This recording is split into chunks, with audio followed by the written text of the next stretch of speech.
this is Hromadske International Sunday Show, this time from Riga, Latvia. We are working here at the Riga Security Conference, the event which is bringing together key decision makers, analysts, politicians from both sides of the Atlantic in order to get deeper understanding of the current agenda in the Eastern Europe and the Baltics. In this program, we talk to former deputy head of NATO, Alexander Verzhbo, who expresses his concern on the UN peacekeepers in Donbass, and also to the Minister of Defence of Canada, who also gives us perspective of the possibility to have Canadian peacekeepers in case the mission is there in Eastern Ukraine. As well, we discuss Canadian view and support to Ukraine's military and police reforms.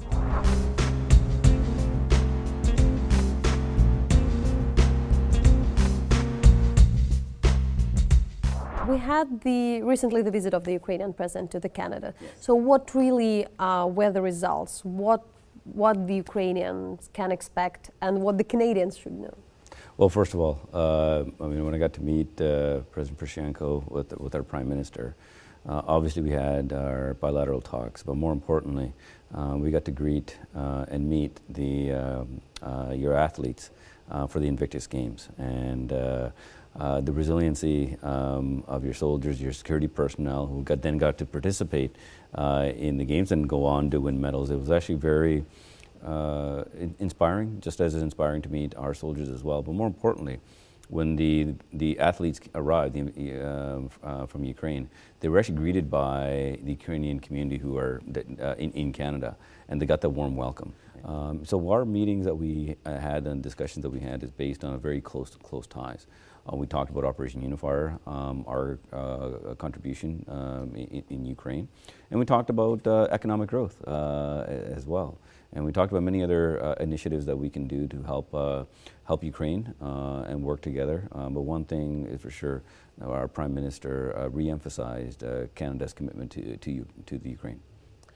And there are now talks, and the Ukraine initiated the idea of having the UN peacekeepers, which could contribute to the solution of the conflict between Ukraine and Russia. So are those things considering, and really in that case, we can expect the Canadian participation? You have your experience in the UN peacekeepers. Moving forward, we need to look at making sure that Ukraine has its voice and making sure that needs are met. And then once we move forward, we got to talk about the mandate itself, making sure a mandate can actually meet the needs of what's been agreed upon. And then so there's a lot of steps in between before we even get to that stage. But I look at it, if there's an opportunity to bring stability there, I think it should be pursued. But as I stated, cautious optimism. Ukraine is undergoing a number of reforms, in particular in the security sector. So as somebody with that background and being a Minister of Defense, what are the critical for the reform of the security bloc, which is a very tough? I have been impressed with the level of work within the Ukrainian Armed Forces, the capacity building that Canada has been providing, and then to see the progress has been impressive. But also, there's still a lot of work that needs to be done. Canada will be there to provide the level of support, but I've always stated is we want to make sure is the support can be absorbed as well. So that's why those reforms are very important. But I'm happy to see there has been progress made. What does it mean, the reforms to be, the help would be absorbed? Well, if you look at, for example, you can provide a shopping list of things that you need, right?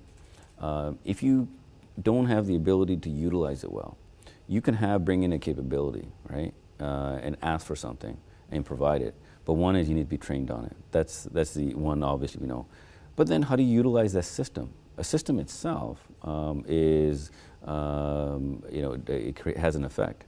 But within military planning, it's how do you integrate that into the wider structure within your armed forces is so important.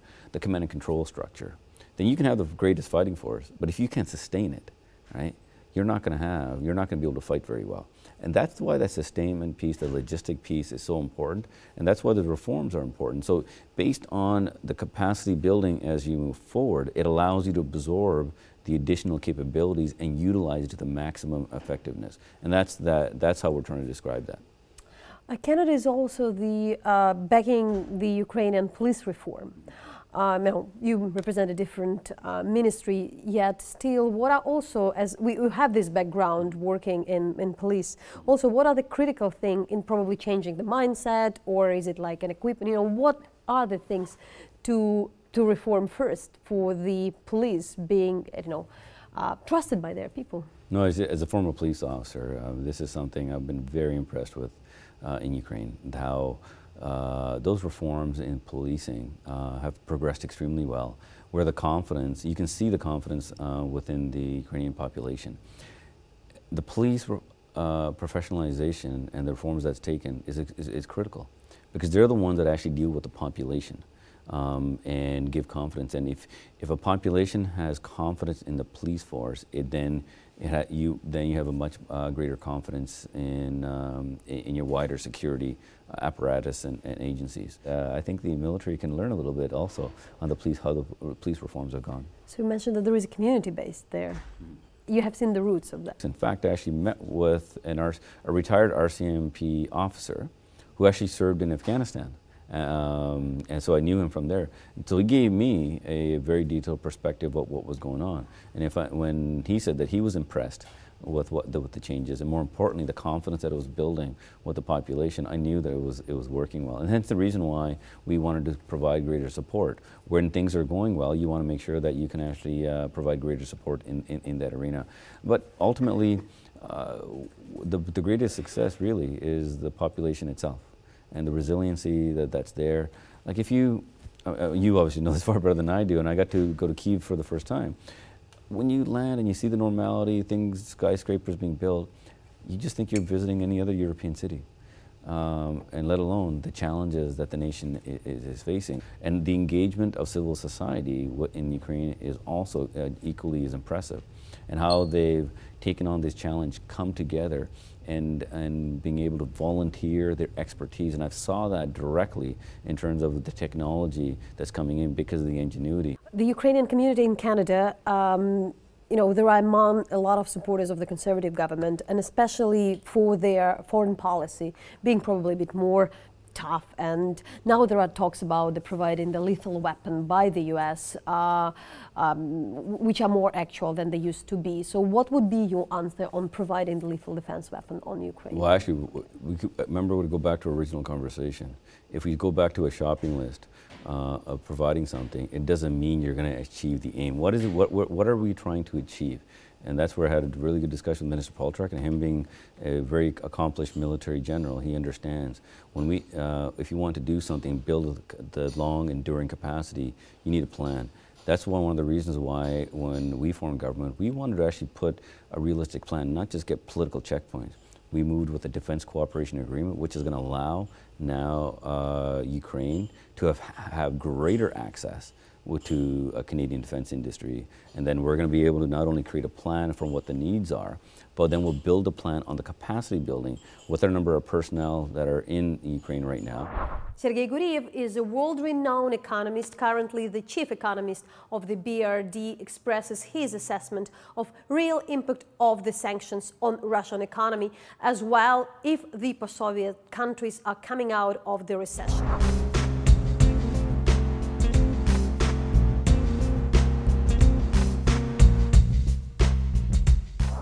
Russia indeed is finishing the recession, starting to grow. The growth is very slow because Russia, being isolated of global market, not implementing structural reforms, is not going to grow faster.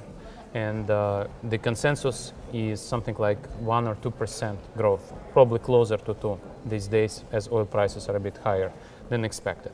But Russia managed to cut budget spending and pretty much balance the budget. Currently, with current oil prices, we expect that in the next 2 or 3 years, Russian budget will be more or less balanced, maybe 1% deficit. So in that sense, Russia managed to overcome the recession, that came at a cost to households, which saw decrease in incomes by something like 10 or 15%.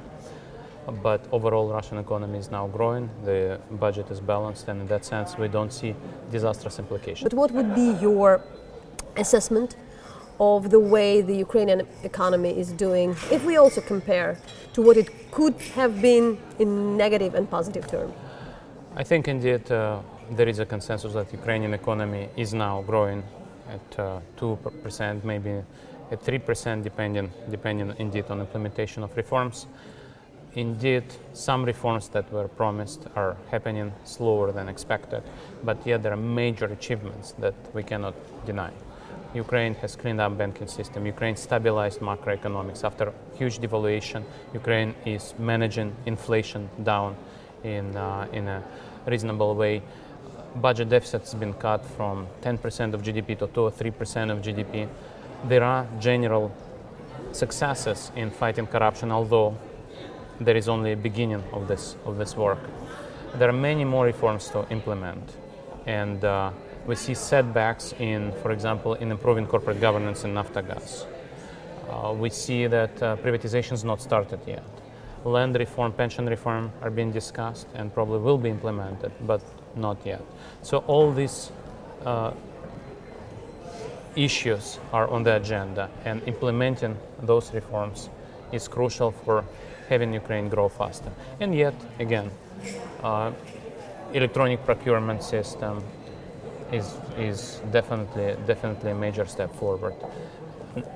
Nationalization of private bank is also a step forward. So there are many things which were very difficult, and they've been done. And overall, if you speak about the region, I mean, Belarus, Caucasus, Moldova, is it really usually you don't, there is always the potential, but in the end, these are not the most prosperous region of Europe. So where those economies are moving? So if you think about the whole region of EBRD countries, this region is underperforming growth rates of similar countries. So if you look at countries at the similar level of development, in the recent years, our region is growing slower than other emerging markets. However, it is growing faster than a year ago and 2 years ago. And this is actually the first year where almost every country of the region, of countries of operations, will be growing. In May, we unveiled our regular forecast. The next one is coming in November. In May, our forecast for 2017 was that except for Belarus and Azerbaijan, every country would register positive growth. And that includes Ukraine, and that includes Cyprus and Greece. And Belarus and Azerbaijan were projected to contract very slightly. And now we are probably revising our forecast for Belarus upwards, so Belarus will come out of recession. So we're really in positive territory for almost every country in the region.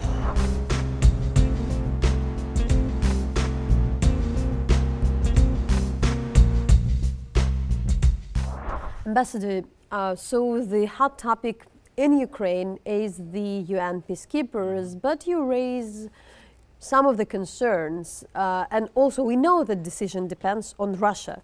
So it's important to be pragmatic and realistic in how much Ukraine can achieve in that. So what are the things you're concerned? I think that President Putin's proposal by itself is inadequate, but it could be an opening for a serious negotiation over a mandate that could lead to a force that would not only end the violence, but implement the Minsk agreements and restore Ukrainian control over the Donbass. So it's an opportunity that can't be ignored. But I think for any peacekeeping force to be credible, it would have to have access to all of the territory that's now occupied by the self-declared separatist regimes. I mean, we may find out very quickly that the whole thing is purely a PR maneuver designed to give Russia the appearance of being a peacemaker, but actually aimed at prolonging or alternatively freezing the conflict. And either would be an unacceptable outcome. I think many skeptics say that it is just to freeze the conflict because the proposal would put the peacekeepers only on the line of contact, which would basically turn that into an international border and do nothing to bring about the withdrawal of the of the puppet regimes and restoration of Ukrainian sovereignty. So you've written and mentioned your observation about the contact line. So what are also the things it's already some time since it exists. You can say it's not a border, but really you raised the issue that the status quo isn't really the best for all. No, I mean, having had a very brief visit to the contact line a couple of weeks ago, I could see firsthand that it's maintaining a kind of a reduction of violence, but it hasn't ended the violence. We see daily shelling. There's areas where the two sides are depending on each other for water and electricity, and of course they don't trust each other. Infrastructure is collapsing. So it's not a satisfactory situation.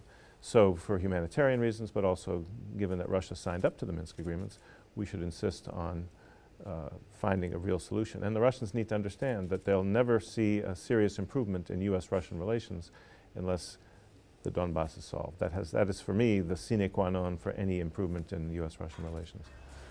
And there is a feeling of not just some frustration by some of the Ukrainian population that during the escalation and from the very beginning there was not enough and not fast enough adequate response from the West, including the NATO.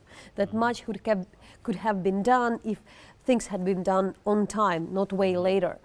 Having your position, being in the leadership of NATO, now being not in that position, what do you think could have been done differently? Do you regret some of the things? Well, realistically, I don't think it was ever in the cards that NATO would actually intervene militarily to prevent the Russian aggression and the illegal annexation of Crimea. But perhaps a stronger response immediately to what they did could have perhaps discouraged them from the next step, which was the sponsorship of this aggression and so-called separatism in the Donbass. If the Russians had paid a heavier price right on the spot for Crimea, they might have been less inclined to go ahead in eastern Ukraine. It's hard to know. Obviously, it's easy to say retrospectively that we should have seen what was coming.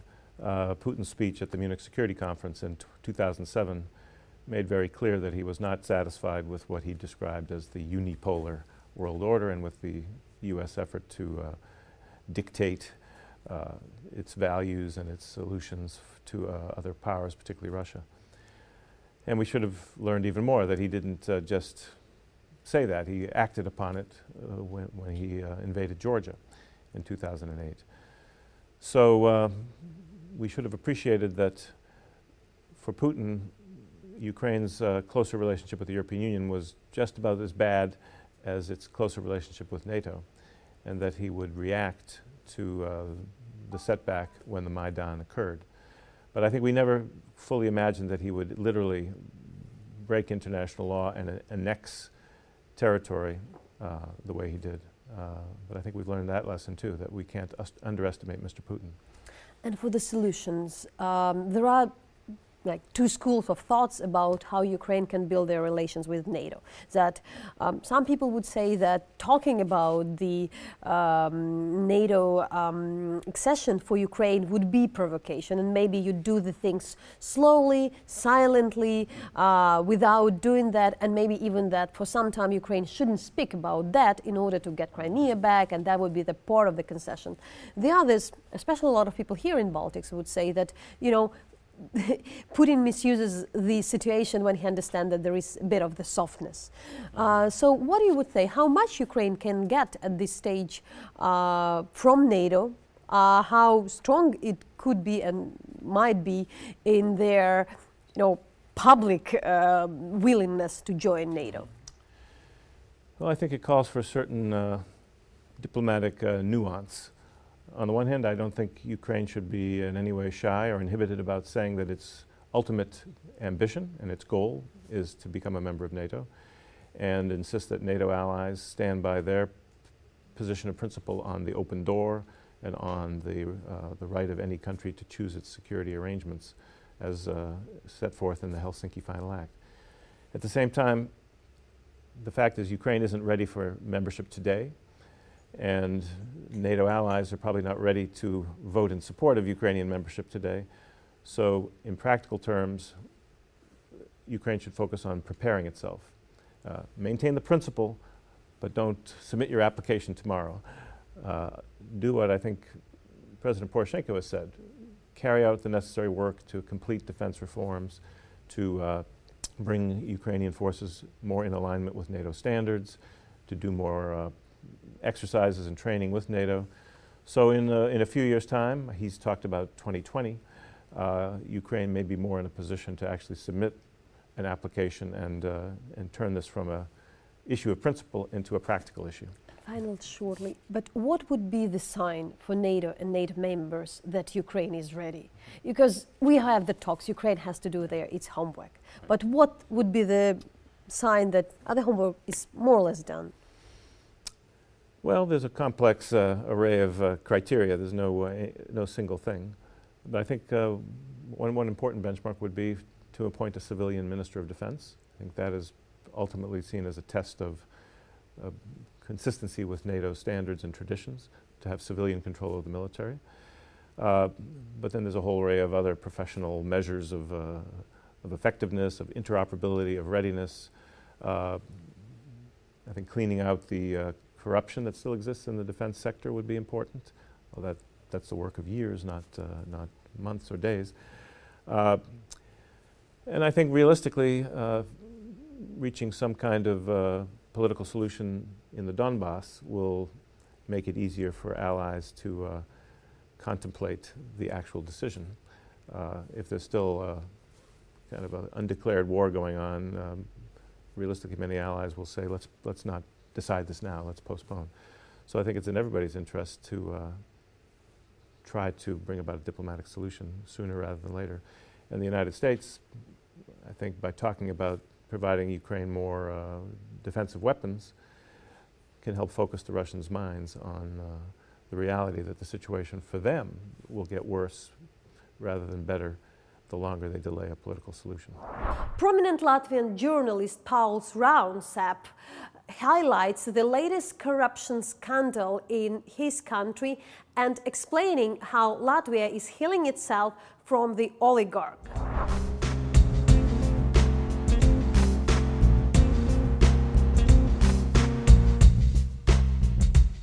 Paul, your magazine here had done an investigation and publicized the story of the high-scale corruption where some of the former government officials are involved, including the former Minister of Transportation. But often, we don't know these stories unless they're coming internationally, but they're significant for the country. Yeah. So what is on the stake? What is the significance of that story?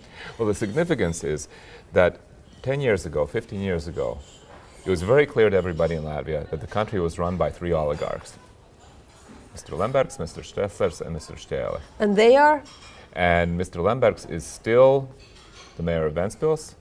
Mr. Stēle was a former prime minister who continued to be very influential in politics and in business. And Mr. Stressers was a number of times the Minister of Transportation. And it was clear to everybody that basically all the important decisions were being taken by these three guys. For a decade? For more than... Well, a little less. I mean, basically, starting around 2000 and up until the crisis. I think perhaps it was a little bit of an exaggeration, but clearly they were incredibly important for the political system and what happened in politics in Latvia. Not that they were all-powerful. There were other governments, there could be resistance from the population. We had big protests in 2007 that led to the collapse of the government, but in any case, they were very, very important. And in 2009, our Anti-Corruption Bureau started listening to the conversations that one of these three, Mr. Stressers, was having in a hotel room where he met with all his business partners and other politicians. And they listened to those conversations for 2 years. In 2011, they decided that they had enough material to try to start a criminal process that would lead to the indictment of Stressers. And actually this decision had incredibly important political effects in Latvia, because they went to the parliament and asked for permission to search Mr. Schlesser's his home, because he was a deputy, and so the parliament had to give permission for his home to be searched. And the parliament refused. They voted down that request. They said, no, we're not giving you permission to search his home. And because of that, the president, Zatlers, initiated a procedure that led to the dissolution of parliament, to extraordinary elections, and basically to Schlesers and Stiele, two of these guys, being thrown out of politics because their parties lost those elections. And they didn't get into parliament, and basically they are now not nearly as influential as they used to be. So that in and of itself was a very important result. But the problem was that the investigation based on these conversations went on and on and on and on, and finally at the end of last year it was shut down, and the procuracy said we couldn't get enough material to take this to court, so we're shutting down the investigation.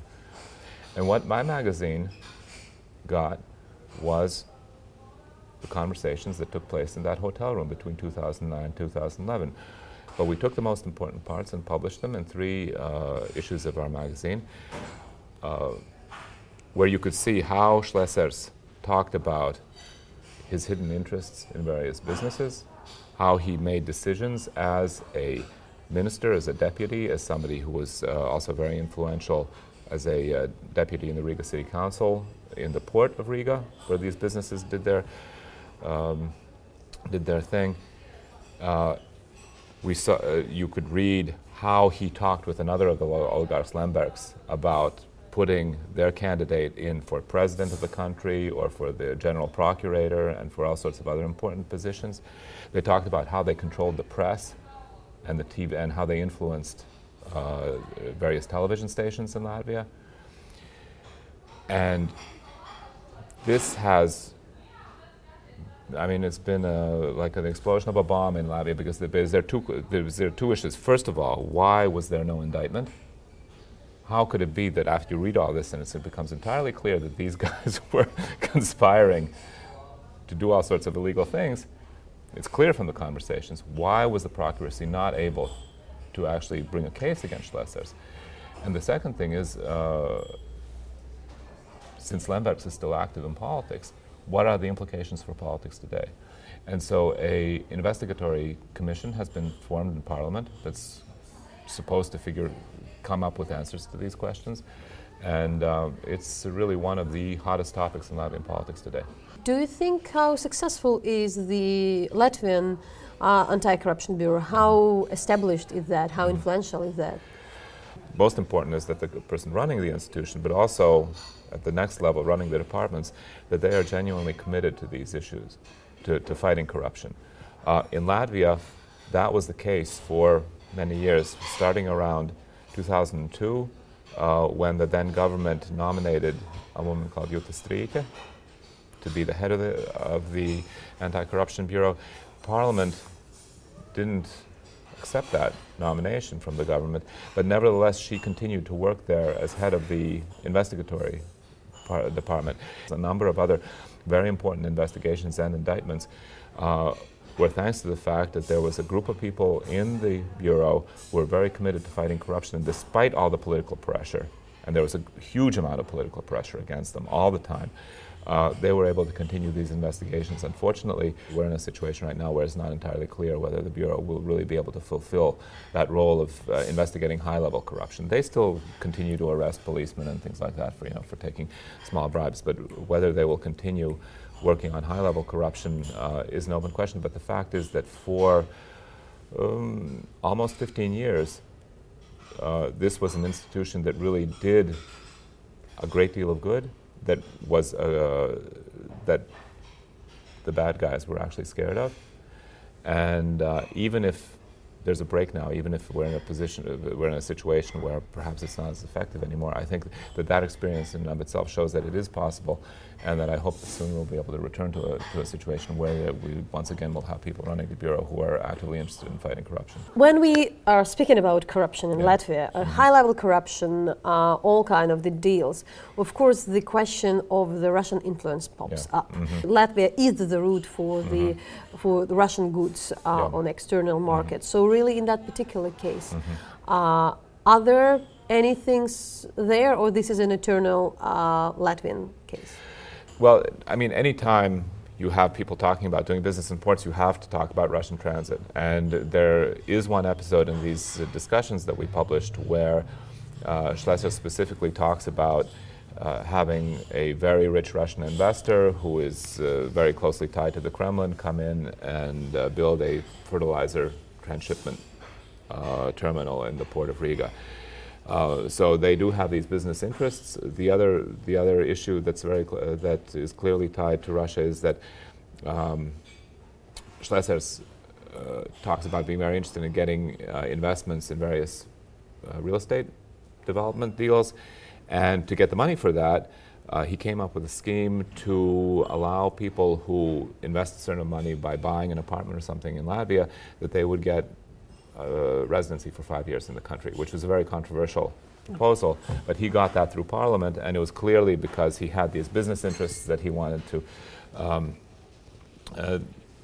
that would be beneficial for.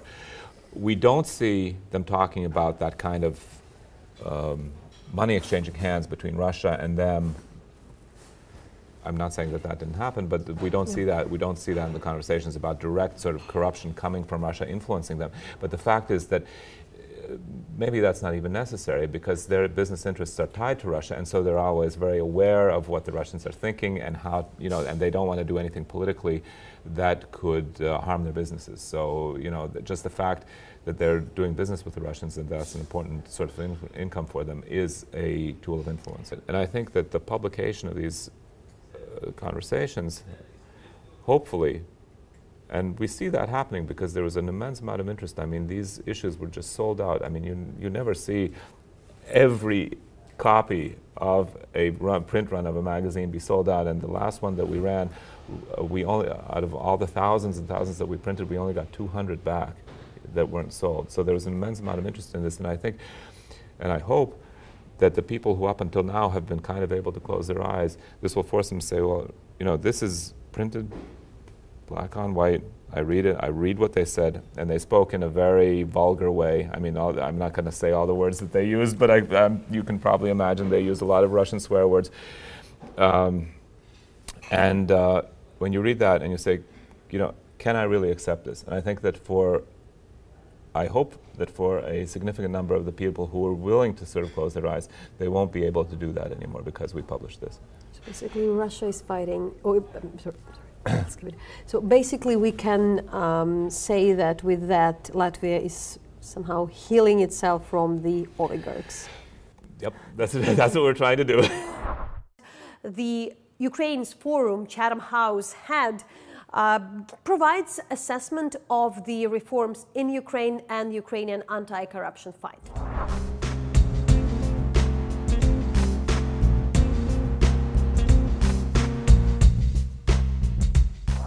The UK government and the people in the UK who take an interest in these things are still very supportive of Ukraine. There's a very strong sense that Ukraine has been the victim of aggression from Russia, and that is bad for European security, and that the UK, with our other partners and allies, need to be doing everything we can to support Ukraine. Now, obviously, the decision by the British people to vote to leave the European Union has made a difference. We've been in the European Union since 1973, and this is going to be a change, a new chapter in our relationship with the continent of Europe. But it's something that's been coming over a long time. It didn't suddenly come overnight on the 24th of June last year. Britain has not had an easy relationship being in the European Union. When Winston Churchill, after the Second World War, made speeches talking about the United States of Europe, he didn't think that Britain would be part of that. He thought this would be United States of Europe with Britain helping it and supporting it from outside. So you see, this idea has a long background. Britain remains one of the world's 6 largest economies, one of the 5 permanent members of the Security Council, one of the group of 7, and so on and so forth, and will remain a major contributor to European security, both through NATO and outside. At the Yes conference in Kiev 2 weeks ago, the British minister who was speaking there, Sir Alan Duncan, I thought gave a rather good answer to the question, what does Britain have to say to Ukraine? Britain is leaving the European Union, Ukraine would like to join the European Union. And his answer was democracy. In Ukraine, the people, more and more of the people, are saying they see their future in the European Union. In Britain, we've had a referendum and the majority have said they would prefer to be outside the European Union. Now, I, like Alan Duncan, voted to remain in, but that's not the point. The majority of the people voted to leave. What exactly can Ukraine in this framework expect? You know, there are different kind of, London has to renegotiate a lot of issues with Brussels and with many other countries since now. So really, would it change somehow the trade or some other security issues, or even some people say there are some opportunities because now the Britain can show that her influence outside of European Union? Well, I think there's one obvious opportunity, and that will be in trade. Now, as long as Britain is a member of the European Union, we can't have independent trade arrangements, but once we leave, we will do, and we will be very ready to have a free trade agreement, to negotiate good trade agreements, not just with Ukraine, but with countries around the world. So there's an opportunity there, that will change. But on other things, like the support that Britain is giving to Ukraine, whether it's technical assistance, whether it's military training, all sorts of different support, that will continue. If we go to the issue of the Ukrainian reforms, we're talking about the reforms for a few years already. Chatham House is doing a lot to make, to analyze them, to explain them to the international public and understand. So what is your take on that? I think my summary would be a lot has been done and there's a lot still to do. If you look at the big picture, what has happened since the Revolution of Dignity is far, far more reforms, deeper reforms, than in all the 20 and more years of independent Ukraine before that. Now you've got a government with pressure from civil society, with support from the international community, that has got serious about reform in many, many areas. There have been a whole series of free elections. The economy, from being in a real mess early in 2014, has now been stabilised and is growing again. The gas sector isn't buying gas from Russia, and all those opportunities for corruption have been taken away, the subsidies have been taken away. And I could go on and on. The banking sector is being cleaned up.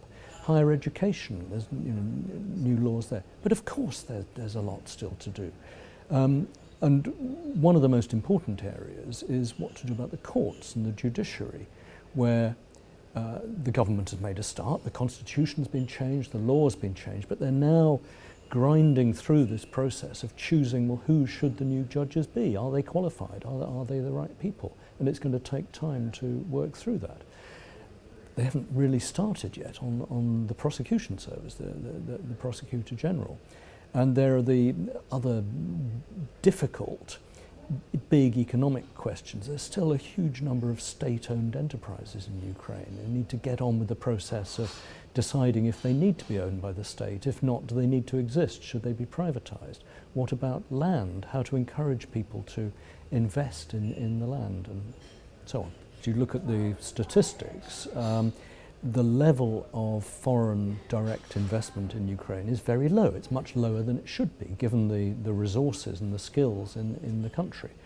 And the reasons are not difficult to find. If you ask foreign companies what they find difficult, what deters them, it very often comes back to lack of trust in the courts. If they have contracts, will those contracts be enforced fairly? I think on top of that, since 2014, you've had the conflict in the east. And when you ask people outside Ukraine what they think about Ukraine, most people say, oh, there's a war going on, isn't there? And they think of that as if it's the whole country at war, not just a bit in the Donbass. So stabilising, bringing peaceful resolution to that is important, but also providing the institutions, and particularly the courts and the prosecution service, which are trusted by Ukrainians, but also trusted by foreign investors to be fair and to enforce their contracts. So, and then we can't speak without having an elephant in the room and mentioning it. To what extent do you think this status quo in the conflict in Donbass and Crimea is kind of manageable for Ukraine? Well, the first thing I would say, but this is more for people outside Ukraine, is don't forget Crimea. Crimea was illegally annexed. The United Nations General Assembly, by a large majority, said that it was an illegal act. And on that basis, the international community has imposed sanctions on Russia, Crimea-specific sanctions, which should stay in force until that illegal action has been reversed. But I accept that that may take a long time. Turning to Donbass, it has looked in the last 2 years as if it's settled into a sort of stalemate where there's fighting going on but at a low level and areas of control are not changing hands. So it's still tragic and people are getting killed and losing their lives, and there are many, many thousands of people who can't go back to their homes. But I think in the last few months, and even more recently, the last few weeks, there have been 1 or 2 signs for hope. One sign of hope is that the United States is now showing more interest in finding a resolution to that. They've appointed a very good man, Kurt Volker, as the special representative to Ukraine, and he's getting involved with all the parties to the Normandy format and the Minsk negotiations, I think in a very helpful way. And the other is that after about 2 years, when Ukraine has put forward the idea of a peacekeeping operation and Russia didn't want to hear, Russia has now started talking about a possible peacekeeping operation in the Donbass. Now, the proposal that Russia has put forward is not acceptable as it stands, because for a peacekeeping operation to be successful, and first of all, there has to be a peace to keep. There isn't at the moment, but you need a peace, and then you need a group of forces to come in who are not from the conflicting parties, but are impartial. So you can't have Russia in that peacekeeping force. It can't be like Transnistria or South Ossetia with Russian peacekeepers. It's got to be from other countries. And then the peacekeeping force has to cover the whole of the area in dispute, the occupied area, and obviously, very importantly, the border between Ukraine and Russia. It mustn't just reinforce the contact line and the separation between those territories. Now, if those conditions will be met, that will show if Russia is really interested in finding a peaceful solution to the Donbass. So we will see. Brian Whitmore, who is the Russian analyst at Radio Free Liberty and the author of the popular blog Vertical Podcast, speaks about forthcoming Russian election and as well how Belarus had changed after Zapad military exercises.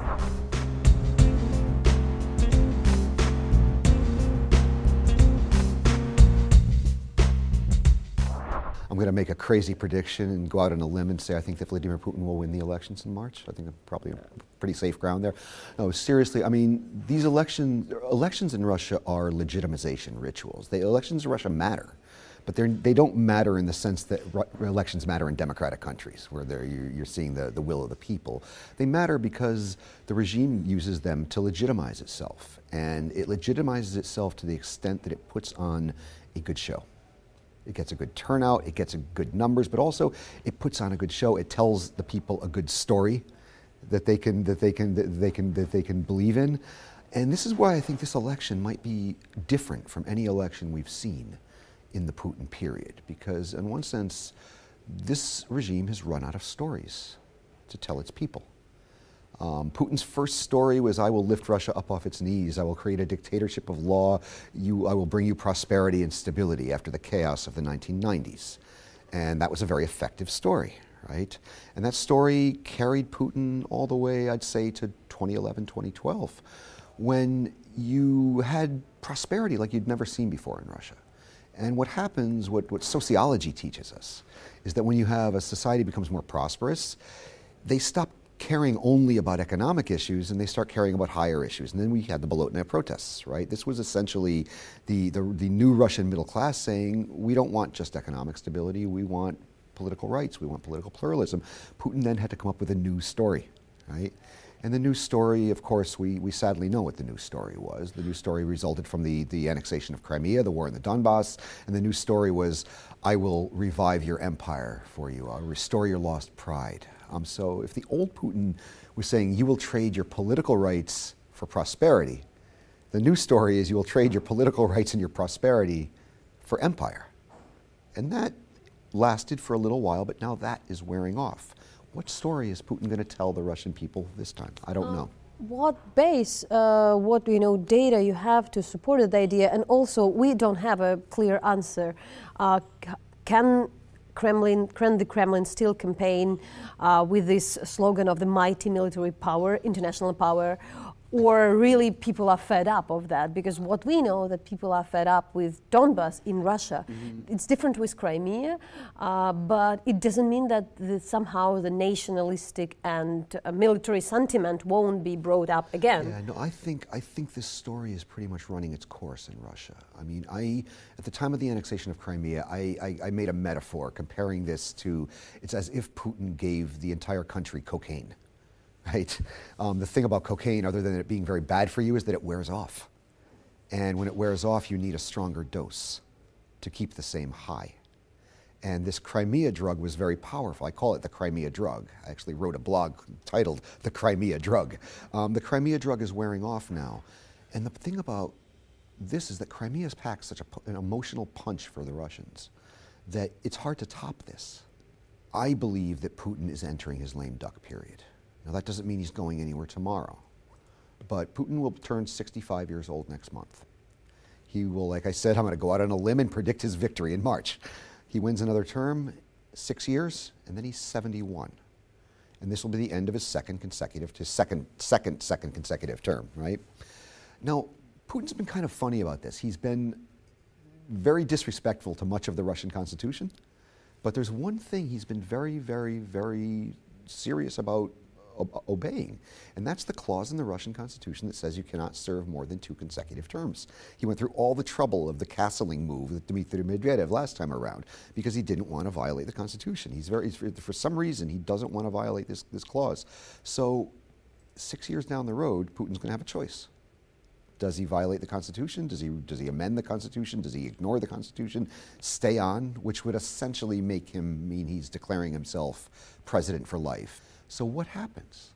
Well, there's things being discussed in the Russian press and by Russian analysts about this. If you look at the Minchenko report, Politburo 2.0, which is an annual report that looks at the state of the Russian elite, and it's something that's kind of required reading for people like me, something really jumped out at me in this, and he said that the battle for succession will begin around the time of the next Duma elections, and that they will create a post-presidential position for Putin, something akin to an Orthodox Ayatollah, his words, not mine. But this is telling me they're thinking of how to keep Putin in power but not president. Now, these discussions were going on back in 2011, 2012 as well, and they decided against them. They decided to try a different route. But this tells me that Russia's entering a transition period. It's going to be a long one. 6 years is a long time, right? But everybody's going to smell the end of this regime. And when the Russian elite smells the end of a sitting regime, we have instability. Another story which we were following is the military exercises in Belarus, and there was a lot of there were a lot of concerns. Yeah. Yet our correspondents traveled there. We understand there was a limited access for the foreign journalists and for the NATO observers, but we don't know yet what is in the woods of Belarus, but it didn't look like there was really the military exercise which would, go further to some military campaign from the Belarusian side. No, I never really thought this made sense, that the Zapad was going to be used as a staging ground for an attack on either Ukraine, the Baltic states, or Poland. I never really thought that was the case. I thought it was a very clever psychological operation from the side of the Kremlin to make us think this. But it just never made sense to me. Why would Russia attack Ukraine from Belarus when they already have a militarized Crimea and Donbass from which they can attack? It just didn't make any sense to me. I would echo the words of my good friend Michael Kaufman, the Washington-based military analyst at the Kennan Institute, who said we should not fear Zapad, we should learn from it. Well, now Zapad's over, and what did we learn from Zapad? And for me, I'm less a military analyst, more a political analyst. To me, the most interesting thing about Zapad was what it revealed about the Russian-Belarusian relationship. Because if you look at the run-up to Zapad, Belarus was bending over backwards to reassure its neighbors, Ukraine, Poland, the Baltic states, that its territory would never be used to stage an attack by a third party. I think this is very significant because while Russia was trying to do a psychological operation, they wanted us to believe they were going to use this to attack Ukraine because this is what they feed on, this fear. Belarus was doing everything it could to reassure everybody that this wasn't going to be the case, and this is very telling. Why was that the case? Russia did not want to invite NATO observers in at all. Belarus, to the extent that it could, made sure that the exercises were as transparent as they reasonably could be expected to make joint exercises with Russia transparent. They were inviting in NATO observers. They were briefing Western officials about this. So there's this stark contrast in the way Minsk and Moscow approach this, and to me this is emblematic of the Belarusian-Russian relationship. Belarus isn't interested in this conflict with the West, and which this tells me, like, the limits of Russia's imperial model in the former Soviet space. Because people say Russia wants to turn Ukraine into Belarus. Well, guess what, Natalia? Belarus already is Belarus, and they're not that obedient. In fact, they're a big pain for the Kremlin right now. So this relationship is very telling. Putin looks at it as an imperial relationship, but Lukashenko looks at it as a transactional relationship. You know, the way I characterize it is it's like the emperor meets the gamer, right? And it's a very complicated relationship for Moscow to manage. And if this is the best they can do in terms of their new empire in the former Soviet space, that empire doesn't have much of a future. That's what I'd say. Brian, another thing you are following, it's all these information campaigns which are run by the Kremlin and in generally present in modern politics, international politics. Of course, we can have that after a couple of years, the general public had got a lot more awareness, yet not enough. Though the expert community, really I think a lot of issues had been discussed to the extent that the people like us are a bit even tired of speaking about the same things. Bots, trolls, fake news, how long you can speak about that, though they are still existing. Have you mentioned something new? Are there any new trends? First, it's a mistake to look at the information campaign in isolation. I think that Russia is waging what I call a non-kinetic war against the West. It's a war. We're not shooting each other. It's non-kinetic, but it's a war. And information is one of the weapons in that war. Corruption is one of the weapons in that war. Russia uses corruption. They weaponize corruption in order to create networks of influence. This is something you have to be very familiar with in Ukraine, but they're doing it elsewhere as well in the West. They've weaponized finance. I mean, look at all the black cash moving around the city of London, for example. I mean, I'm fond of saying corruption's the new communism. You know, the Kremlin's black cash is the new red menace. And so this is something we have to, and this goes hand in hand with the information. You create networks of influence, you put out disinformation. There's many ways to influence a society. They've weaponized cyber as well. They've weaponized organized crime. The second point I would make is that we really need, and we in the West, need to pay very close attention to what Russia does to its neighbors. Because what Russia does to its neighbors today is something they're going to be doing to us tomorrow. Ukraine, Estonia, you were getting hacked long before it was cool, long before we were talking about it, long before it was fashionable. You know, if we were paying attention to that then, we might have been a little bit more ready for the hacking that's happened to the United States, Germany, France, and other countries now, right? So Ukraine had Russia meddling in its elections long before we understood what this was, right? So you knew what fake news was long before it was a phrase every American and German and French person is talking about. So I say we really need to pay close attention to what Russia does to Ukraine, what Russia does in the Baltic states, what Russia does with Georgia, because it's going to come at us later. And in this sense, we're all Ukrainians, you know, in this sense, because we're dealing with the same thing you've been dealing with now. And thank you for watching the special broadcast of the Sunday show from the Riga Security Conference, and see you with such a program in a year.